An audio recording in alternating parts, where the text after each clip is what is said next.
Well, hello. I'm so happy to see you. I am here um, back from Newborn, Michigan, and I decided to do a series um, of a book that I recently finished and I'll continue to read, The Power of Decision. The Power of Decision by Raymond Charles Barker. And so for the next eight weeks, I'll be reading a little bit of it and just digesting it and giving you my thoughts on what he's getting at.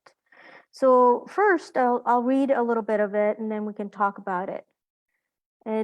He talks about the fact of how know yourself as intelligent, right? That's the first chapter, knowing that all there is infinite intelligence. When we are born, just the fact that we were babies in our mom's womb, and that was infinite intelligence, God's intelligence happening within mom, and every birth, every creation, the plants, the birds, everything around us has that intelligence of God in it.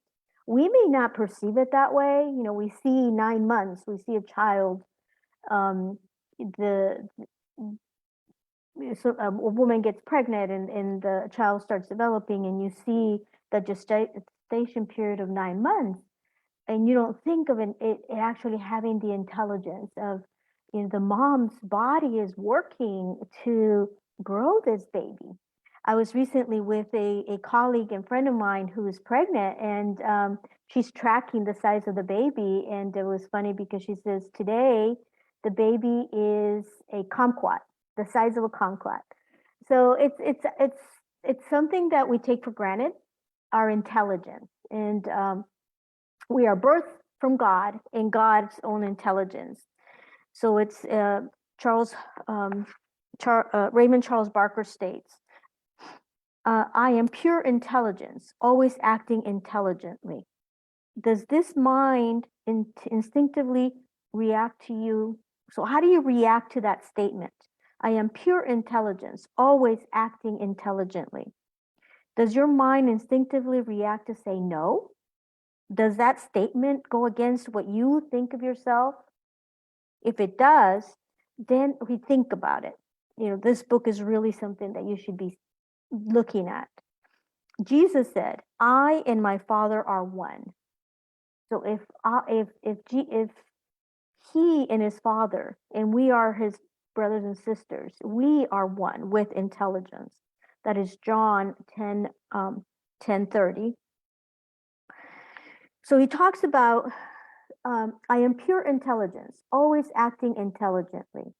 If you can say this without subconscious rejection of the fact, you are well along the pathway of spiritual understanding. If the central idea involved here causes no conflict in your acceptance of yourself as intelligence, then you're already ready to live effectively. You cannot go beyond your own self-acceptance of image. As long as you underestimate yourself, you cannot succeed in life. No person is stupid. Stupidity is only a misuse of intelligence in non-intelligent ways. Everyone, including you, is mind in action with the potential of greatness awaiting the individual demand that they shall come forth out of death of consciousness and begin creative action.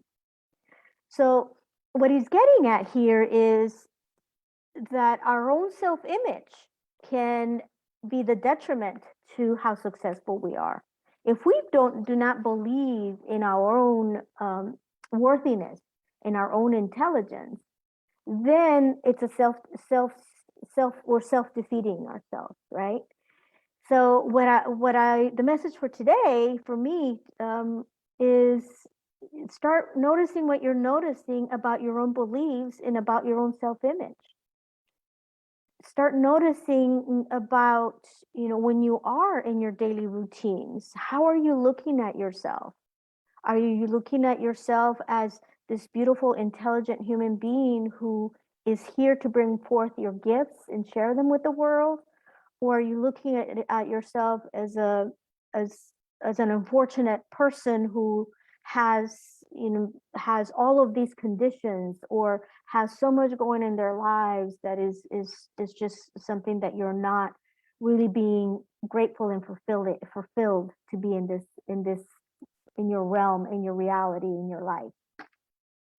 So my challenge to you is, if you are looking at yourself not in a fulfilled fashion of who you are, and have your own self-image be and think, I am pure intelligence, I am a part of God, and with that I am equipped to do and be and have the purpose that I came forth to bring to the world. Then my suggestion is, start noticing what you're noticing, and if whatever thoughts are not serving you, for instance, you may say, I'm not beautiful, or I'm not intelligent, or I'm not smart, or I'm not, fill in the blank. Then take on an affirmation for yourself of repeating yourself that which you think you are not. So if you think you're not beautiful, you say, I am beautiful. I am beautiful. Repeating it day in and day out. Because what you will in fact be doing is, you will be working with your subconscious mind, repatterning those thoughts that you currently may, those limiting beliefs that you currently hold. So I bid you well. I'm going to continue reading from this book, bits and pieces of The Power of Decision by Raymond Charles Barker.